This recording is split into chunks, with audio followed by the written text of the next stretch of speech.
all the glory to the Lord, boys and girls. Give all the glory to the Lord now. Give all the glory to my Lord, oh my heart. Sing for my King and my Lord.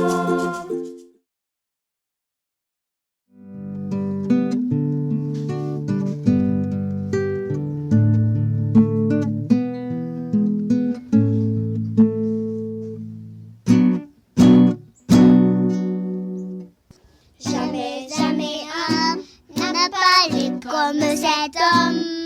Jamais, jamais homme n'a parlé comme cet homme. Jamais, jamais homme n'a parlé comme cet homme. Jamais, jamais homme n'a parlé comme cet homme. Il disait je suis, il disait je suis, il disait je suis le prince de paix, je suis le bon berger, je suis le chemin du ciel, je suis la bonne nouvelle. Je suis la lumière du monde. Celui qui me suit ne marchera pas dans les ténèbres,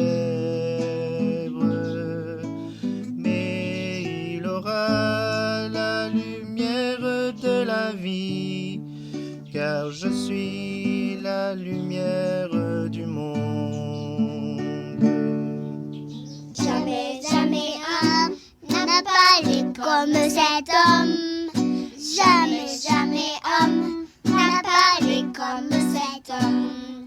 Jamais, jamais homme n'a parlé comme cet homme. Jamais, jamais homme n'a parlé comme cet homme. Il disait je suis, il disait je suis, il disait je suis. Je suis l'eau qui purifie, je suis vérité et vie, je suis la porte des cieux, je suis le Fils de Dieu. Je suis la lumière du monde. Celui qui me suit ne marchera pas dans les ténèbres, mais il aura la lumière de la vie, car je suis la lumière du monde. Jamais, jamais homme n'a parlé comme cet homme. Jamais, jamais homme n'a parlé comme cet homme. Jamais, jamais homme n'a parlé comme cet homme. Jamais, jamais homme n'a parlé comme cet homme. Go. Oh là là, on vient tout juste d'avoir une coupure d'électricité.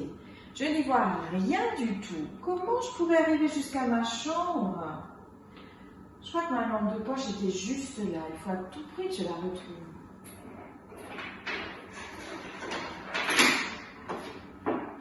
Yes, ça y est, je l'ai trouvée.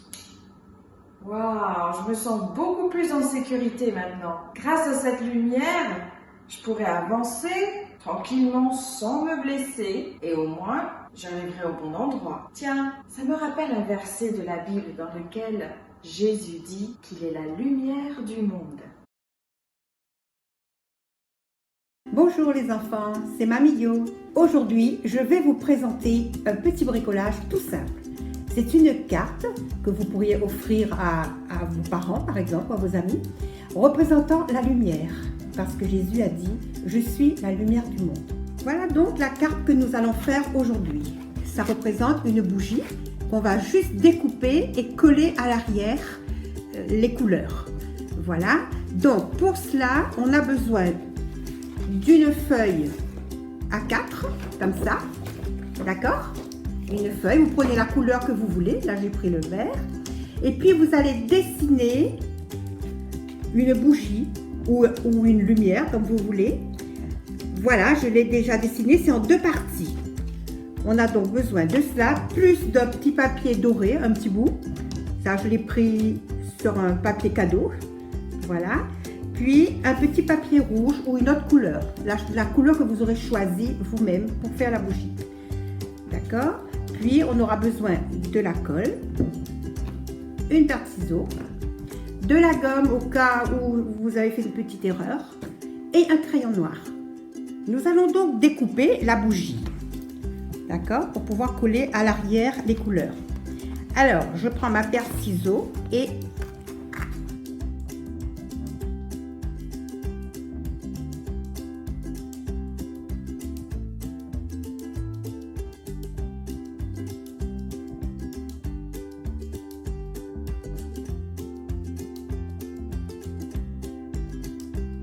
vous avez votre dessin.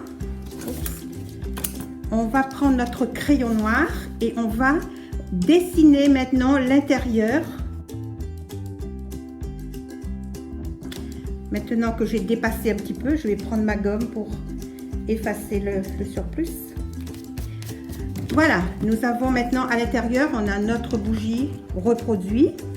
Et voilà, et maintenant on va couper dans le rouge. On va couper la bougie.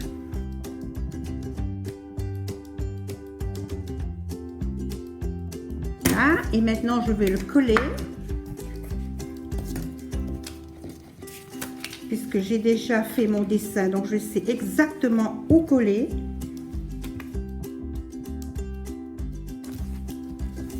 Maintenant, je vais découper la flamme dans mon papier doré.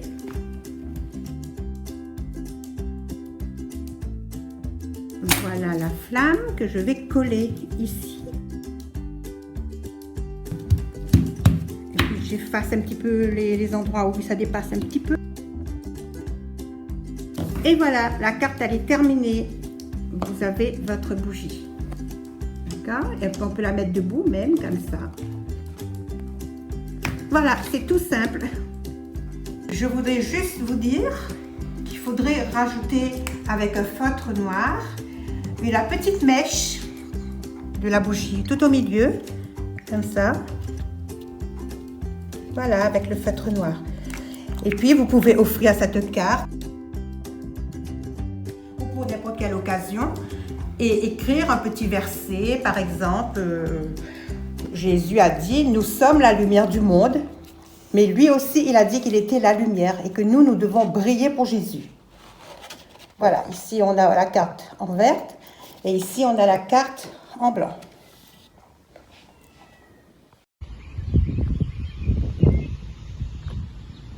Dis donc, ça n'est pas très pratique d'ouvrir une porte lorsqu'on a les bras chargés comme ça. Cela dit, je suis bien contente d'en avoir une à l'entrée de ma maison, n'est-ce pas? À quoi peut bien servir cette porte d'après vous? Exactement, elle me protège lorsque je suis à l'intérieur. Quoi d'autre? Mais oui, tu as raison. Elle garde la chaleur de la maison lorsqu'il fait froid dehors. Dis-moi, est-ce que tu passes par la fenêtre lorsque tu vas chez quelqu'un? Ça serait rigolo, mais ça ne serait pas très correct, n'est-ce pas? Jésus, dans la Bible, dit qu'il est la porte également, parce que c'est par lui qu'il faut passer pour avoir la vie éternelle. Jésus est la porte. Jésus dit dans la parole de Dieu qu'il est la porte. Est-ce que vous pensez qu'un maçon, quelqu'un qui fait une maison, penserait de faire une maison sans porte? Moi, je ne pense vraiment pas. Parce que on ne pourrait pas non plus sortir par les fenêtres. C'est plutôt le style des voleurs, des brigands. Mais nous, on n'est ni voleurs ni brigands. Et vous savez, dans un enclos où il y a des brebis, il n'y a qu'une seule porte. Cette porte sert à entrer et à sortir. Mais ce berger, à chaque fois, quand les brebis rentrent, il se positionne toujours devant cette porte. Comme ça, les brebis sont paisibles. Et vous savez, Jésus et cette porte qui nous relie un peu à Dieu. Parce que quand le péché est rentré dans le monde, on n'était plus reliés.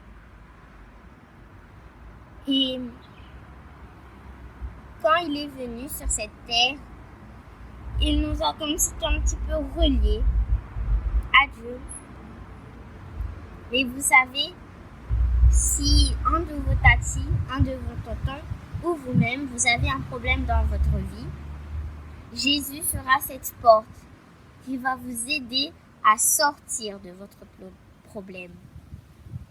Donc, soyez certains que Jésus est la porte. Dans la Bible, Jésus dit qu'il est le chemin. Imaginez les enfants si j'étais dans cette forêt et qu'il n'y avait pas ce chemin. Jamais je ne pourrais arriver chez moi. De la même façon, Jésus nous dit qu'il est le chemin qui mène au ciel. Alors pour y arriver, tu dois toujours suivre Jésus. Tu dois toujours suivre le chemin. Jésus est le seul chemin qui te mènera jusqu'au ciel. Coucou les enfants. Dans Jean 14, verset 6, Jésus dit « Je suis le chemin ». Jesus is the way. Jesus is our guide. Jesus is the road. Jesus is the path and our salvation. Dites-moi les enfants, mais quand on marche avec Jésus, est-ce que le chemin est toujours droit? Non, bien sûr. Bien sûr, notre chemin et notre vie avec Jésus peut être rocailleux. Et des fois, ça fait mal aux pieds. Mais il est toujours là pour nous. Et quoi qu'il arrive, il nous montre toujours un sentier plus sûr et plus agréable pour marcher. Jesus show us the way, a better, safe way. And he protect us during that journey. Jésus, le chemin avec Jésus, ne se fait pas tout seul. Nous pouvons toujours le faire avec lui, les amis, les enfants, comme avec notre meilleur ami. Au revoir.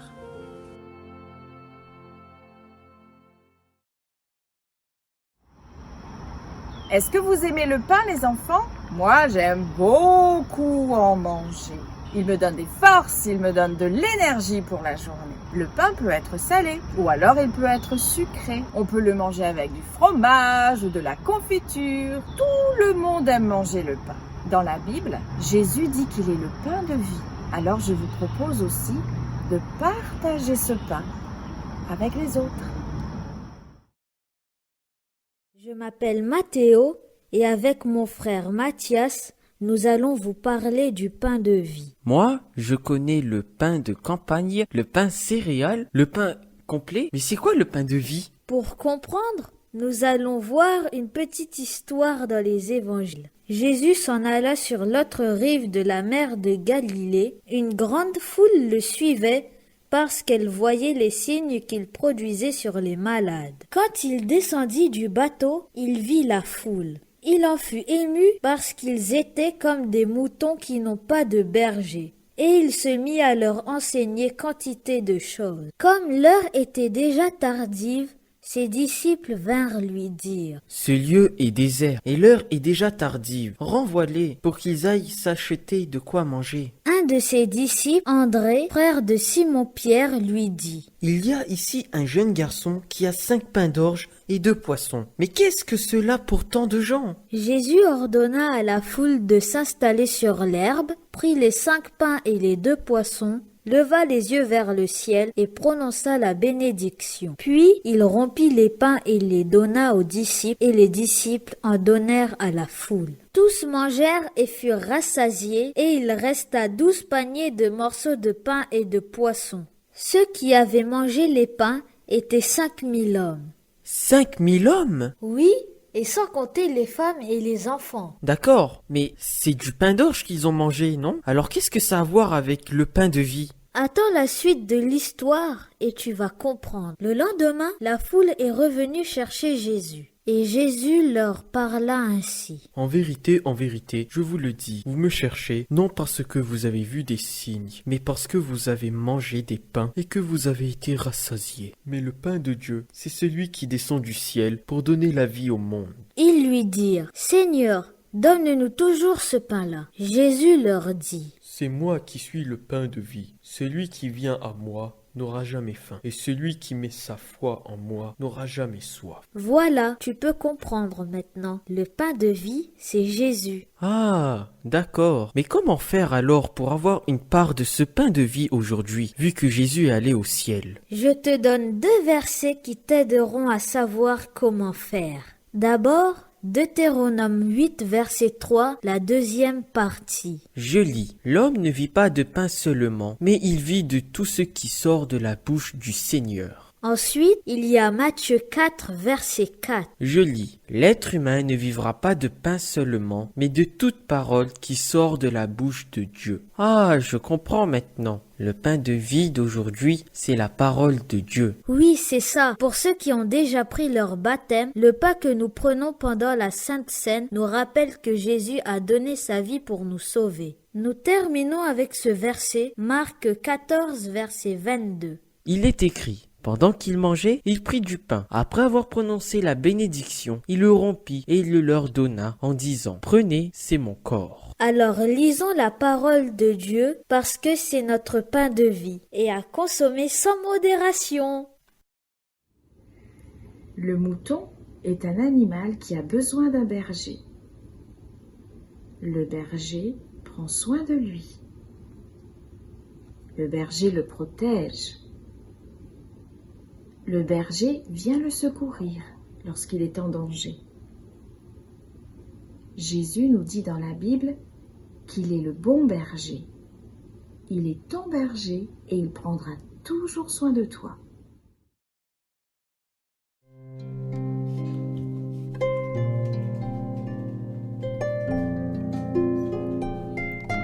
Voyez, Jésus parle à la foule.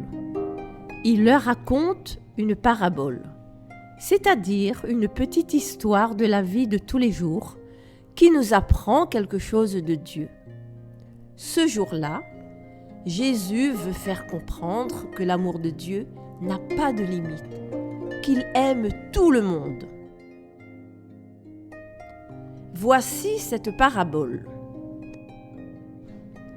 Un berger avait un grand troupeau. Il avait 100 brebis. Il s'occupait bien d'elles. Il leur parlait, les nourrissait, les soignait. Il les aimait, tout simplement. Un jour, une de ses brebis a quitté le troupeau et s'en est allée loin de l'enclos.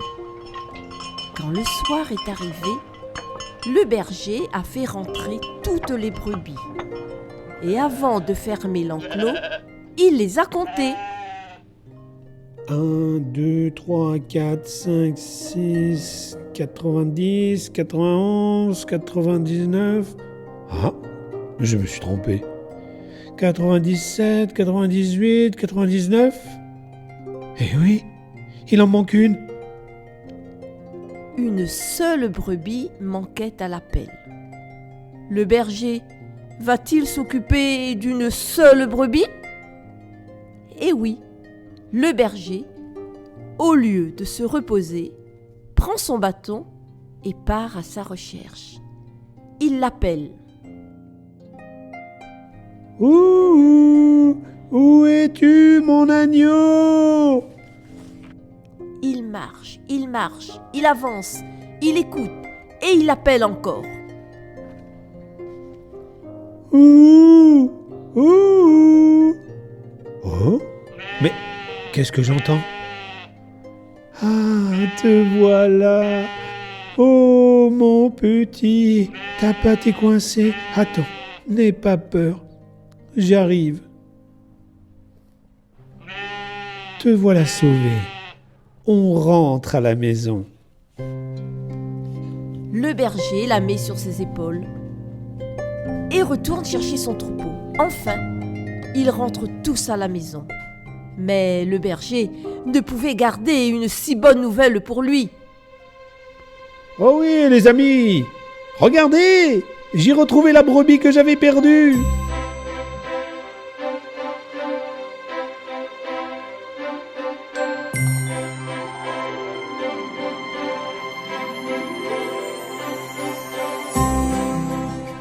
Jésus a dit : moi, je suis le bon berger. Le berger de l'histoire, c'est Jésus. La brebis, c'est toi. Tu es unique, vois-tu ? Tu es précieux à ses yeux. Chaque fois que tu t'égares et que tu te perds, Jésus vient te trouver là où tu es, parce qu'il t'aime, tout simplement.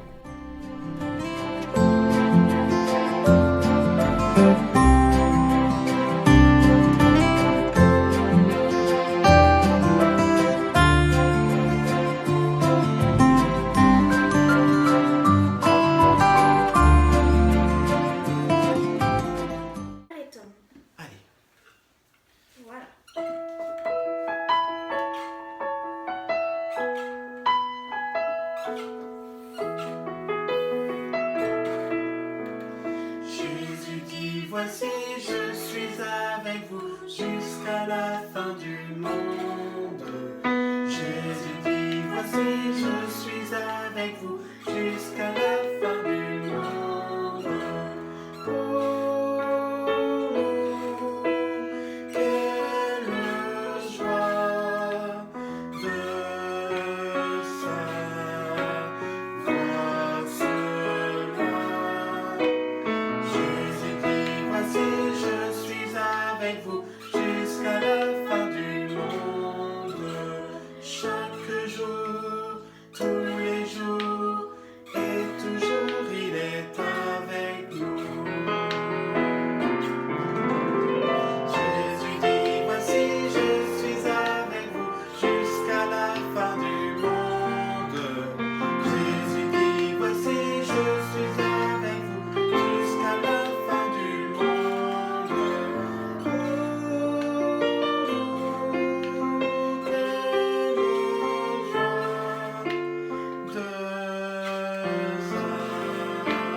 Voir cela. Jésus dit, voici, je suis avec vous jusqu'à la fin du monde. Chaque jour, tous les jours, et toujours il est avec nous.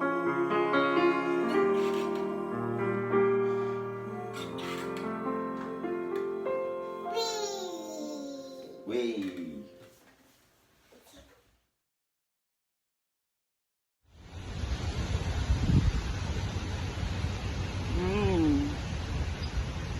Ce raisin est délicieux. Il est vraiment très bon. Il est juteux, il est sucré. Je suis sûre que c'est parce qu'il a grandi et il a grossi sur le pied de raisin. Vous savez que dans la Bible, Jésus dit qu'il est le cep. C'est un autre mot pour dire pied de raisin, tout simplement. Si tu restes accroché à Jésus, comme cette petite branche est restée accrochée au pied, toi aussi, tu pourras porter de bons fruits. Je suis le cep, dit Jésus. Dans Jean chapitre 15, nous lisons : je suis le vrai cep et mon Père est le vigneron. Je suis le cep, vous êtes les sarments.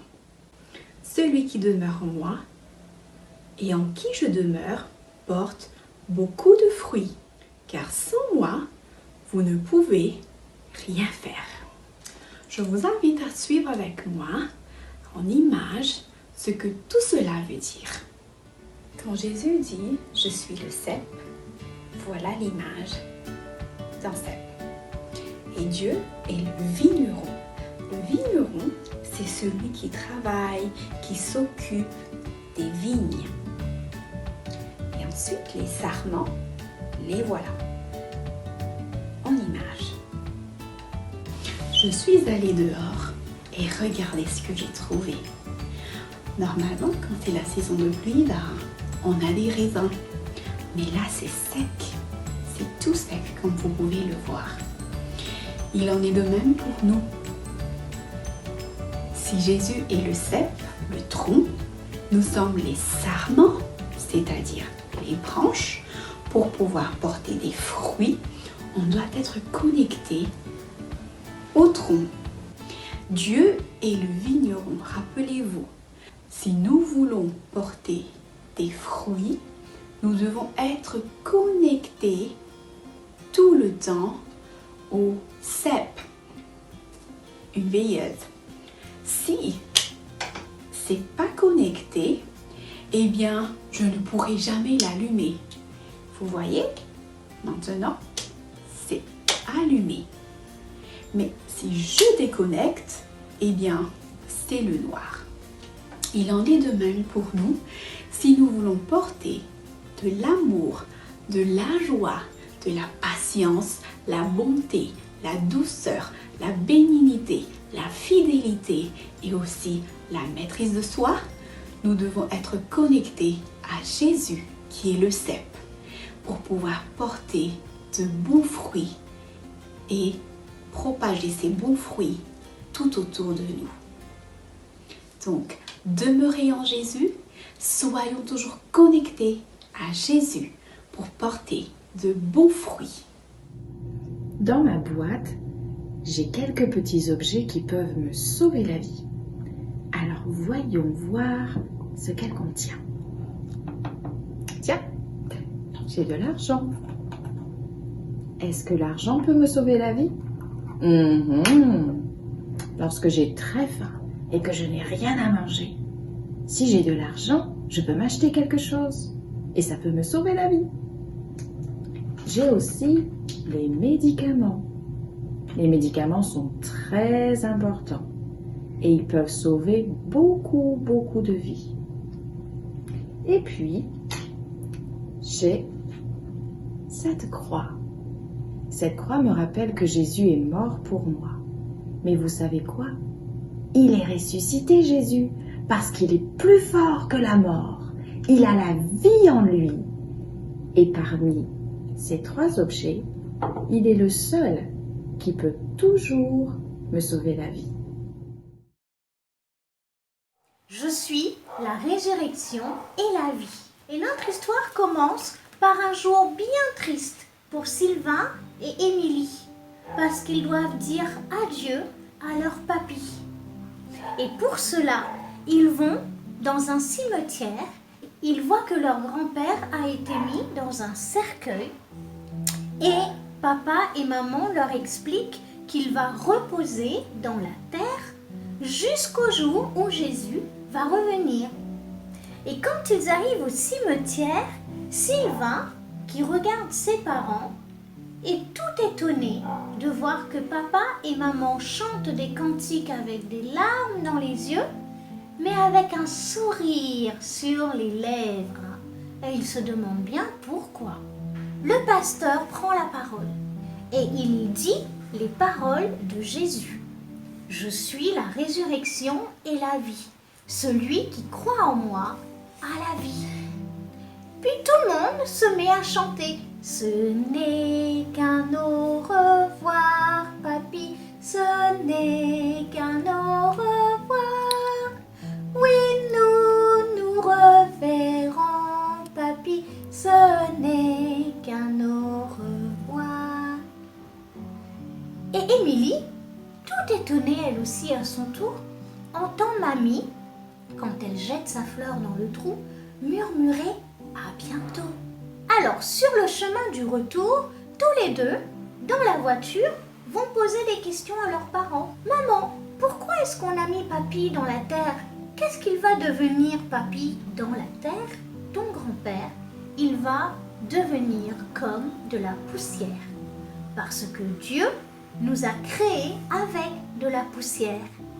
Et quand nous ne respirons plus, nous redevenons de la poussière. Papa, tout à l'heure, le pasteur, il a parlé de la résurrection. Mais qu'est-ce que c'est que la résurrection? Papa le regarde et lui dit, c'est une très bonne question, Sylvain. Te souviens-tu quand nous avons vu des chenilles dans le jardin cet été? Ces chenilles, à l'automne, quand le temps se rafraîchit un peu, elles se sont enfermées dans un cocon ou dans une chrysalide pour passer l'hiver. L'hiver qui est la saison la plus froide de l'année. Et dans cet abri, qui est le cocon ou la chrysalide, les chenilles se sont transformées. On ne peut plus distinguer que ce sont des chenilles. Elles forment une sorte de bouillie. Mais au printemps, quand le soleil et la chaleur sont revenus, du cocon et de la chrysalide sortent de magnifiques papillons. Aussitôt que ces papillons sont sortis de leur cocon, elles s'envolent vers les fleurs qui sont d'aussi belles couleurs qu'eux. Tu vois, Sylvain, nous aussi, nous sommes des sortes de chenilles. Ah bon? Et pourquoi? Tout simplement parce que quand nous mourons, on nous met, nous aussi, dans un cercueil, comme dans un cocon. Et nous nous y transformons en poussière. Mais quand Jésus reviendra, nous sortirons du tombeau comme les papillons du cocon, avec un corps nouveau que Jésus nous donnera. Tous ceux qui aiment Jésus et qui vivent en recherchant sa présence deviendront des enfants de lumière, heureux d'être avec Dieu pour toujours. Ton grand-père, lui aussi, qui aimait Jésus, il va se réveiller avec un nouveau corps et nous le retrouverons pour vivre avec Jésus éternellement. Oh, quand Émilie entend cela, elle ne peut s'empêcher de crier « Moi aussi, je veux être un papillon de lumière quand Jésus reviendra. »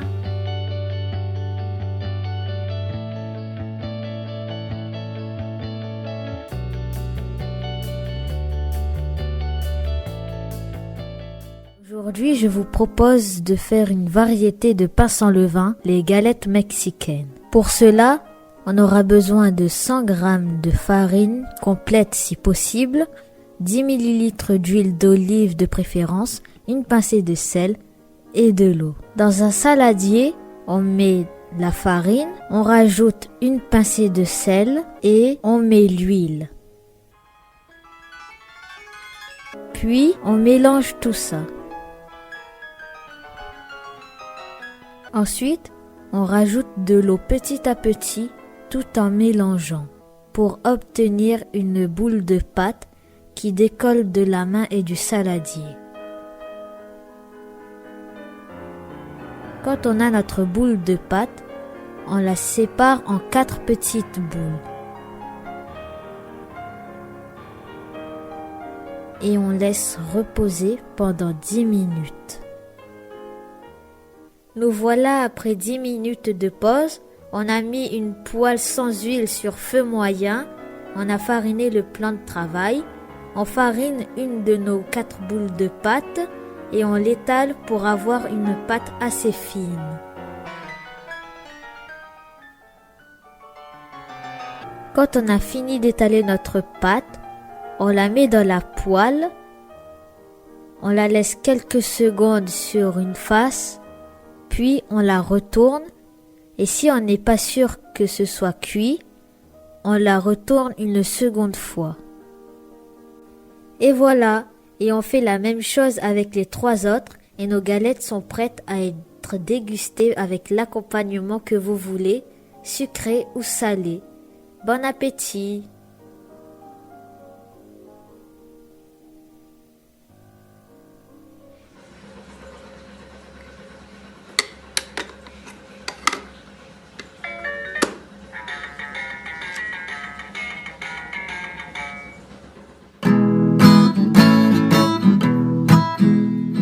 Le monde est plein d'ombre, brillons, brillons bien. Toi dans ton coin sombre et moi dans le mien. Le monde est plein d'ombre, brillons, brillons bien. Toi dans ton coin sombre et moi dans le mien. Je suis la lumière, a dit le Seigneur. Avec-moi mon frère, ouvre-lui ton cœur. Le monde est plein d'ombre, brillons, brillons bien. Toi dans ton coin sombre et moi dans le mien. Si la pure flamme parfois baisse un peu, veillons sur notre âme, ravivons le feu. Le monde est plein d'ombre, brillons, brillons bien. Toi dans ton coin sombre, moi dans le mien. Quand le jour se voile au clair firmament, la plus humble étoile brille doucement. Le monde est plein d'ombre, brillons, brillons bien. Toi dans ton coin sombre et moi dans le mien. Brillons, brillons bien. Toi dans ton coin sombre et moi dans le mien. Le monde est plein d'ombre, le monde est plein de bien. Toi dans ton coin sombre et moi dans le mien. Et moi dans le mien.